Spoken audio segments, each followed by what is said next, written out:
नमस्कार, आप देख रहे हैं न्यूज फॉर नेशन और मैं हूं सांत्वना आपके साथ। बिहार के कुडनी विधानसभा उपचुनाव में जदयू को करारी हार का सामना करना पड़ा, जहां महागठबंधन की तरफ से आरजेडी ने अपनी सीटिंग सीट का त्याग कर जदयू को इस उपचुनावी मैदान में आगे बढ़ाया था और जदयू की तरफ से 3 बार के एमएलए और बिहार सरकार के पूर्व मंत्री रह चुके मनोज कुशवाहा उपचुनावी मैदान में थे। तो वहीं सामने बीजेपी के प्रत्याशी केदार प्रसाद गुप्ता थे और कुडनी विधानसभा उपचुनाव बीजेपी के पक्ष में गया, जहां बीजेपी के केदार प्रसाद गुप्ता ने मनोज कुशवाहा को शिकस्त दी।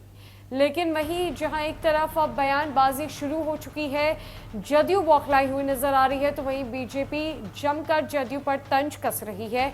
और अब जदयू के वरिष्ठ नेता और पूर्व प्रदेश अध्यक्ष वरिष्ठ नारायण सिंह ने भी अपनी पार्टी को लेकर कई बड़ी बातें कही है और उन्होंने मनोज कुशवाहा को कुडनी में मिली करारी हार का दोषी भी ठहराया है। उन्होंने कहा है कि कुशवाहा इमेज से काफी प्रभाव पड़ा है और इस वजह से कहीं ना कहीं हम हार गए हैं। दरअसल कुडनी उपचुनाव में जदयू को मिली करारी हार से मची खींचतान थमने का नाम नहीं ले रही है। अब जदयू के दिग्गज नेता और पूर्व प्रदेश अध्यक्ष वरिष्ठ नारायण सिंह के बयान से सामने आया है कि उन्होंने कहा है कि कुडनी में मिली हार की निश्चित तौर पर समीक्षा होनी चाहिए। अलग अलग जगहों से रिपोर्ट ली जा रही है। यही नहीं, वरिष्ठ नारायण ने जदयू प्रत्याशी मनोज कुशवाहा पर भी सवाल खड़े कर दिए।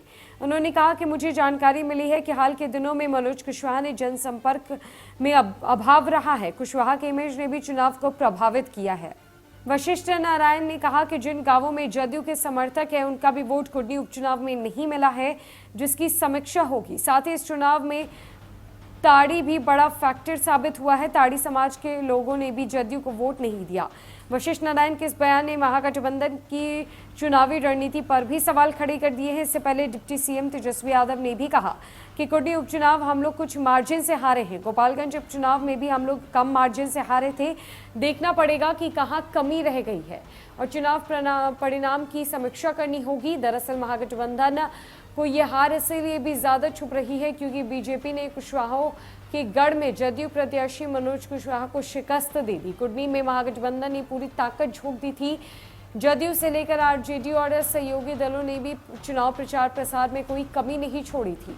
बीजेपी के केदार प्रसाद गुप्ता ने 3645 वोटों से जदयू के प्रत्याशी मनोज कुशवाहा को शिकस्त दी है। कुडनी उपचुनाव में मिली करारी हार के बाद जदयू के भीतर खींचतान लगातार जारी है। आरोप प्रत्यारोप का सिलसिला शुरू हो चुका है और अब मुख्यमंत्री नीतीश कुमार ने इस उपचुनाव को लेकर हर एक बूथ की समीक्षा करने का आदेश भी दे दिया है, जहां अब जदयू के दिग्गज नेता वशिष्ठ नारायण सिंह ने मनोज कुशवाहा पर भी सवाल खड़े किए और साथ ही साथ उन्होंने इस उपचुनाव को लेकर कई बड़ी बातें भी कह दी। तो फिलहाल के लिए इस अपडेट में इतना ही। नमस्कार।